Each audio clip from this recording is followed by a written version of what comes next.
పరిశుద్ధుడా, ప్రేమగల దేవా, కృపగల దేవా, నీకు స్తుతులు స్తోత్రాలు ప్రభా. నాయన నీకేమిచ్చిన అర్థం తెచ్చలేని ప్రభా, గొప్ప దేవుడి ఘనమైన దేవా, నీకు స్తుతులు స్తోత్రం ప్రభా. నాయన గతించిన సంవత్సరంలో పడి సజీవ రక్షణ మమ్మల్ని ఎంతగానో కాచి కాపాడు గొప్ప దేవుడా, నీకు స్తుతులు స్తోత్రాలు ప్రభా. నాయన ఈ దినాన్ని ఈ క్షణాన్ని ప్రభా నీ సన్నిధిలో నిలబెట్టుకున్న విధానం బట్టి నీకు స్తుతులు స్తోత్రాలు ప్రభా. నాయన నీకేమిచ్చిన అర్థం తెచ్చలేని ప్రభా. నాయన ఏ పండుగ ప్రభా జరుపుకుంటుండగా ప్రభా నీకు ఆప్తాలు ప్రపంచాన్ని ప్రయత్నం బట్టి నీకు స్తుతులు స్తోత్రాలు ప్రభా. నాయన క్రిస్మస్ ఆరాధనలో మీరు ఉండాలి ప్రభా. నాయన కుటుంబాలందరూ కూడా ప్రభా సంవత్సరానికి ఒకసారి నీకు మహిమకరంగా జరుపుకొని ప్రభా నిన్ను స్తుతించి నిన్ను కనపరిచే భాగ్యాన్ని బట్టి నీకు స్తుతులు స్తోత్రాలు ప్రభా. కూడా ప్రభా నాయన నీ యొక్క ప్రభా నాయన మమ్మల్ని కూడా భయభక్తులుగా నాయన నడిపించిన విధానం బట్టి నీకు స్తుతులు స్తోత్రాలు ప్రభా. నాయన నీకు మహిమకరంగా క్రిస్మస్ ఆరాధన ఎక్కడెక్కడ ఆరాధనకి వెళ్ళా ప్రభా, ఏ క్షణమైన ఏ దినమైన ప్రభా నాయన నీవే ముందుండి నడిపించాను ప్రభా, నీవే మాట్లాడాను ప్రభా. నాయన యేసయ్యా నీకు స్తుతులు స్తోత్రాలు ప్రభా. ఎంతవరకు ప్రభా నాయన నీకు ఆనందంగా ప్రభా నాయన జరుగుతున్న విధానం బట్టి నీకు స్తుతులు స్తోత్రాలు ప్రభా. నా గొప్ప దేవుడు నాయన మరి మెస్సియం నాయన వాక్యలేఖతో నీవే ముందుగా మాట్లాడి ప్రభా మంచి వాక్యాన్ని బోధించే జ్ఞానాన్ని దయచేయమని నాయన చిన్న ప్రాంతానికి పాఠశాల చేర్చుకోమని యేసునామములో వచ్చిన తండ్రి ఆమేన్. తల్లి వచ్చి మత్తయి సువార్త 1వ అధ్యాయం 2వ అధ్యాయం 10 వచనాలు చదవము. రాజైన హేరోదు దినములందు యూదయ దేశపు బెత్లెహేములో యేసు పుట్టిన పిమ్మట ఇదిగో తూర్పు దేశపు జ్ఞానులు యెరూషలేములోనికి వచ్చి యూదుల రాజుగా పుట్టినవాడెక్కడ ఉన్నాడు, తూర్పు దిక్కున మేము ఆయన నక్షత్రమును చూచి ఆయనను పూజింపవచ్చునని చెప్పిరి. హేరోదు రాజు ఈ సంగతి విన్నప్పుడు అతడును అతనితో కూడా యెరూషలేము వారందరూ కలవరపడిరి.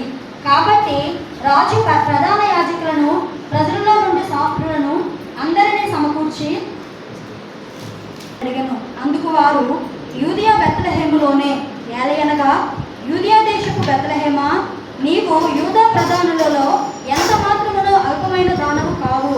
ఇశ్రాయేలును నా ప్రజలను పరిపాలించు అధిపతిని నీలో నుండి వచ్చెను అని ప్రవక్త ద్వారా వ్రాయబడి ఉన్నదన్నది మన విడికల్లో దీవించి ఆశీర్వదించి నెరవేర్చును గాక. ఫస్ట్ జయం గారు వచ్చి చెప్తారు. ఆ తర్వాత రత్నం గారు, ఆ తర్వాత జగన్మ, ఆ తర్వాత కనక.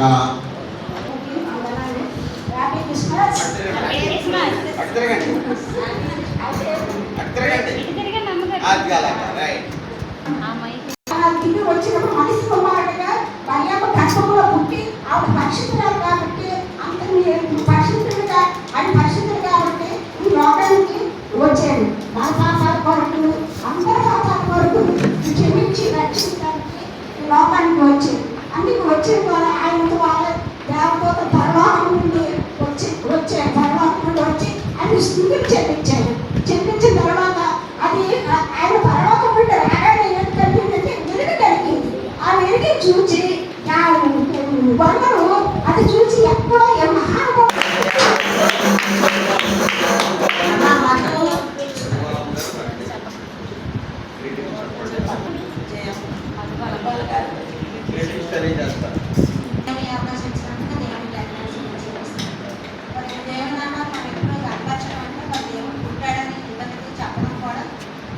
క్రిస్మస్ ఆరాధన పెట్టుకున్నప్పుడు అది ఇతరులకి తెలియపరచడం అన్నమాట.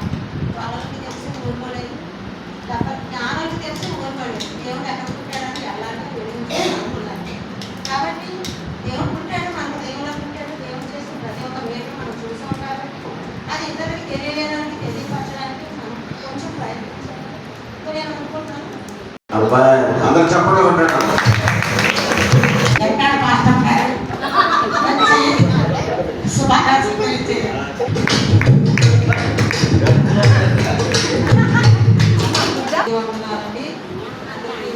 Happy Christmas and happy new year. ఇంకా వేదికను అలంకరించిన అమ్మకి నాన్నకి మెస్సీకి హ్యాపీ క్రిస్మస్ అండి. మనకి తెలుసు క్రీస్తు లోకంలో జన్మించడం, కన్యక మరియ గర్భమందు జన్మించడం. ఆ విషయం తెలిసి గొర్రెలు, జ్ఞానులు, పరిసయులు అందరూ వెళ్ళి మీటింగ్స్ తెలపడం అదంతా మనకు తెలిసిన విషయమే. అయినప్పటికీ ఈ శుభవార్త అందరికీ వాళ్ళకే కాదు మనకి కూడా ఒక మంచి శుభవార్తగా మన జీవితంలో ఈ క్రిస్మస్ శుభాకాంక్షలు అందరికీ ఉండాలని కోరుకుంటున్నాను. అదేవిధంగా ఈ క్రిస్మస్ శుభాకాంక్షలు ఈ క్రిస్మస్ నాకు కూడా ఒక ప్రత్యేకత అండి. ఎందుకంటే ఈ మధ్య నాకు యాక్సిడెంట్ ఒకటి జరిగింది. ఆ విషయం ఇంకా ఎవరికి తెలియదు. హాస్పిటల్ బస్సు వెళ్తుండగా రఘు కాలేజ్ డౌన్ నుంచి వెళ్తుండగా ఆర్టీసీ బస్సు వచ్చి మా బస్సును ఢీకొంది. నా బస్ డ్రైవర్ గారు ఏం చేశారంటే గవర్నమెంట్లో వస్తుందని బస్సు స్లో చేశారు. బస్సులో వచ్చేగానే ఆర్టీసీ వాడు ఫాస్ట్గా వచ్చి గుద్దేశాడు. గుద్దిగానే మా బస్సు స్లోగా రన్నింగ్లో ఉంది కాబట్టి ఇంత దూరం నుంచి ఆ కృప ఉన్న ఏరియా వరకు ఫాస్ట్గా వెళ్ళిపోయింది. ఆ తర్వాత నేను ఈ విషయం ఎవరికి చెప్పలేదు. అలాగైనా మా చంటికి అలాగే విషయం తెలుసుకోవద్దనేసి ఆడికొకటిగా నేను కాల్ చేశాను. కాల్ చేసిన తర్వాత బస్సు గుద్దగానే వెంటనే ఒక్క కనురెప్ప నిమిషంలో అయ్యిందండి యాక్సిడెంట్. ఆ యాక్సిడెంట్ జరిగిన తర్వాత నా పక్కన ఒక రాజుగారు నాకు కూర్చున్నారు. అతను కొలాప్స్ అయిపోయినట్టు అయిపోతున్నారు.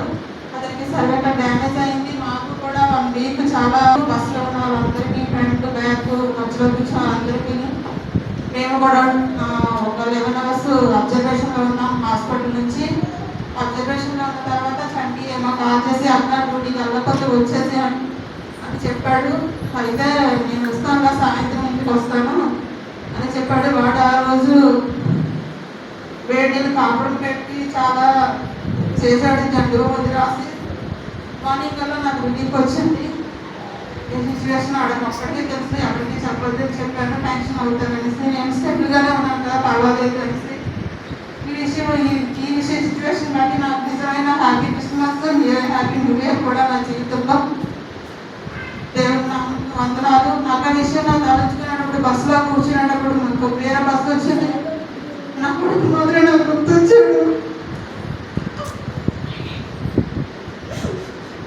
ఏం జరుగుతుంటే ఏం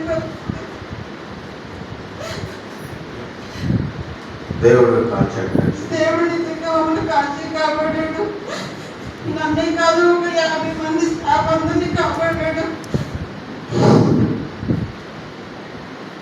దేవుడు నామానికి వందనాలు. Happy new year, happy Christmas also.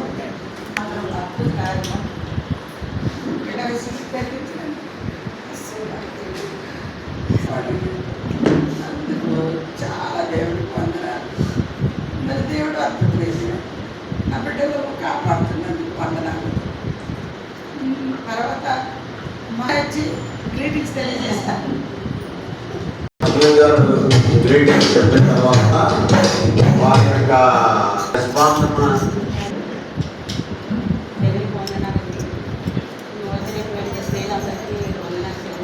ఎందుకంటే నాకు గ్రామంలో కృష్ణాలు కనిపించట్లేదు. ఎందుకంటే స్త్రీ క్రిస్మస్ కాబట్టి స్త్రీలే కనిపిస్తున్నాను నాకు.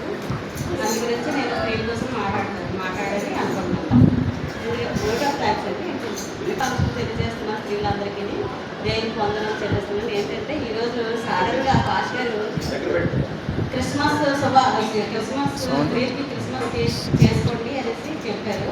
అయితే మీకు బిఫోర్ చెప్పారు కానీ స్త్రీలు ఇలాగ చేద్దాము అనేసి ఎవరు చెప్పుకోలేదు. అయితే ముందు కూడా ప్రేమ ప్రకారం మనం చేసామనుకోండి అది వేరేలాగా ఉంటుంది. ఎందుకంటే ఎవరు ఏదైనా మాట్లాడాలో ఎలా ఉండాలో ఏదో చేయాలో అనేది మనం ఇదే ఫస్ట్ టైం చేసుకోవడం కాబట్టి మనం కోరుకోవడం ఉంటుంది కదా, వేరుగా ఉంటున్నాయి కాబట్టి మనం మాట్లాడుతున్నాం. అయితే ఏంటంటే స్త్రీలు అన్నింటిలోనూ ముందడుగులో ఉండాలి, అసలు ఉంటారు కూడా. అప్పుడు ఝాన్సీ లక్ష్మీబాయి కూడా ఉన్నది. నేస్తాలు ఎందుకు పర్లాక రోజులు సమీపించినప్పుడు అదే దేవుడి కుమారుడు వస్తున్నాడు అన్నప్పుడు స్త్రీలు కూడా 10 మంది కన్యకులు సిద్ధపడి ఉన్నారు పర్లోక రాజ్యానికి. ఎందుకంటే డ్యూటీలు పట్టుకొని పర్లోక రాజు గారు దేవుడి కుమారుడు వస్తున్నాడు కాబట్టి మీరు డ్యూటీలు పట్టుకొని సిద్ధంగా ఉండండి, కుమారుడు వస్తున్నాడు సిద్ధంగా ఉండండి అనేసి కన్యకులే చెప్పాడు. ఎవరికి బుద్ధి లేని కన్యకులకి బుద్ధి లేని కన్యకులకి చెప్పాడు 10 మంది కన్యకులు. అలాగే ఎందుకంటే మన స్త్రీలు ముందు